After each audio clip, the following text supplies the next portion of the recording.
It's my pleasure to now bring up Ryu Koide, who's been looking at the specifics of the urgency of this.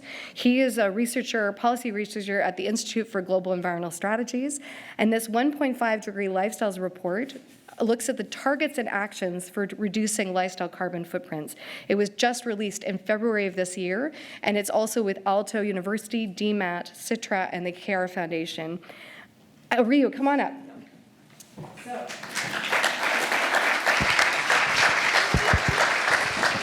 Actually, you can come on this side. I'm going to place you in the sunshine here.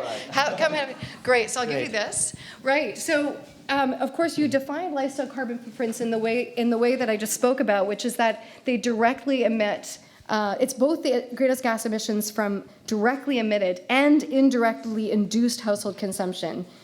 So excluding those from government consumption. Could you tell us what you found? Here's the slide to bring everybody up to speed. Yes, sure, thank you.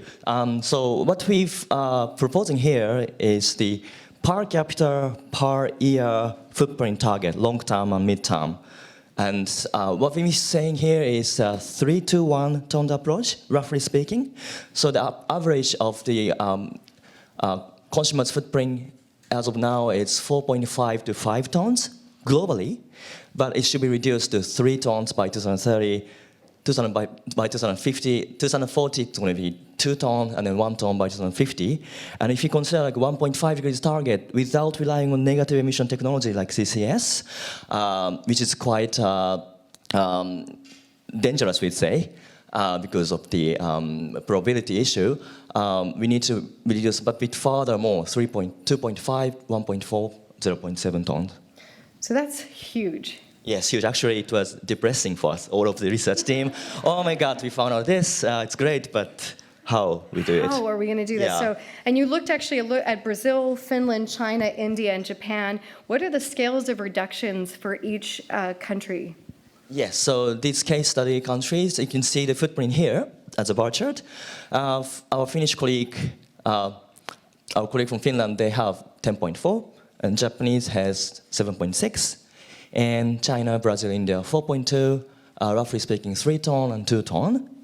And it's really massive reduction necessity we found out. As you know, it's 80 to 90% reduction for Japanese and Finnish are pretty much similar to other developed countries.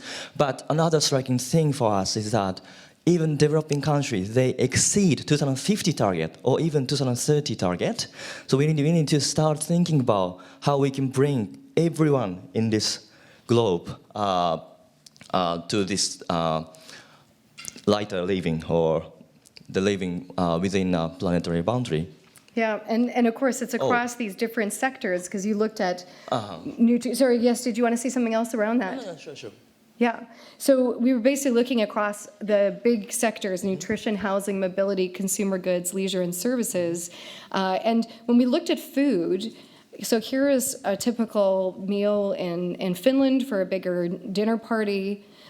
This is Peter Menzel's work where he looked at a family and what they eat in a month. So this is Japan, the Ukita family. It's very typical. Very typical. Thanks. Too many things, materials. Yeah. And then in Brazil, the New York Times just did family meals around the world. This is from Sao Paulo, Brazil, and the kind of food that they're eating on a typical night. Mm-hmm. So what you did is you compared them across these different countries. And so along the bottom, you see the amount of kilograms per capita per year of the food consumption. So you see there's more being consumed in Finland than Brazil, for example. But then you see the carbon intensity up the left-hand side. So I'm going to turn it over to you. Let's talk about the story here.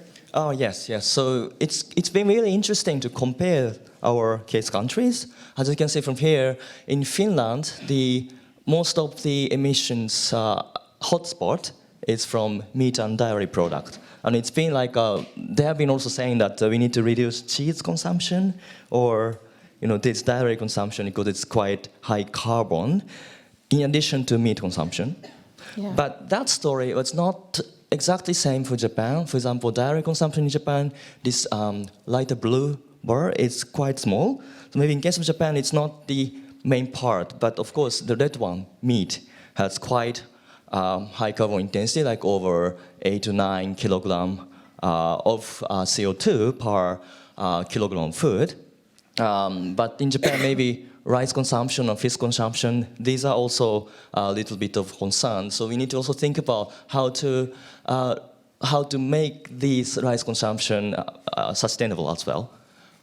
And in case of Brazil, beans and meat consumption are quite impactful part. And across, if you compare Brazil with other developing countries, actually their food footprint is relatively higher, probably because of the higher meat consumption. Yeah, that's right. So in Brazil, they do have some really great menus that have beans in them, which we should all learn from. And then they've also got, of course, their tradition of eating steak. So you see some of those kinds of tensions there. And then in transport, you compare it across these different countries. So do you want to speak a little bit to what you found there? Yes, sure. So it's much, we have much more large diversity between countries. Like for Finland, first of all, the footprint itself is very different. From Finland, it's 3 tons per capita, and Japan is 1.5 tons. China, India, Brazil is less than 1 ton per capita per year. And in case of Finland, car is quite large part, but also for Japan, the red part. But our colleagues have been saying that, Japan has maybe better lifestyle. I'm not sure. Train and metro has it's serving. It's quite used quite often. Well, but you can also notice this little dotted line, broken line. That's actually the target. If you downscale this 3 to 1 ton into, so we assign this 3 to 1 ton to mobility domain, and it's very small, but you cannot see it very obviously. But even for Japan, it's really overshooting. It's we need to reduce like 80% or 70% or 90%. So it's really challenging. I mean, how we do this?